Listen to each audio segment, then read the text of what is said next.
ఈ బ్రతుకులో ఎదురయ్యే ప్రతి శ్రమ దేవుడు ఎందుకు అనుమతించాడో తెలుసా? శ్రమలలో నిన్ను నాశనం చేయటానికి కాదు. ఒక రోజు రాబోతుంది, తప్పకుండా ఆ శ్రమ నుండి నా దేవుడు విడిపించబోతున్నాడు. మరి ఎందుకు అనుమతించాడో తెలుసా? నీ జీవితంలో దేవుడు చేసిన కార్యం రాబోయే కాలాలలో నీ పిల్లలకు నువ్వు సాక్ష్యం చెప్పాలని.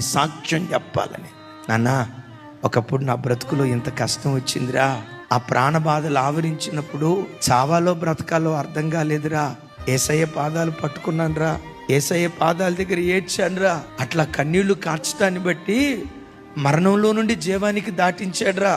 నీ బ్రతుకులో నీకేదైనా కష్టం వస్తే యేసయ్య పాదాలు పట్టుకోరా, నన్ను విడిపించిన దేవుడు నిన్ను కూడా విడిపిస్తాడని, నీ పిల్లలకు నీ బ్రతికే ఒక సాక్ష్యంగా ఉండాలని, సాక్ష్యం కొరకే నీకు శ్రమను అనుమతించాడు.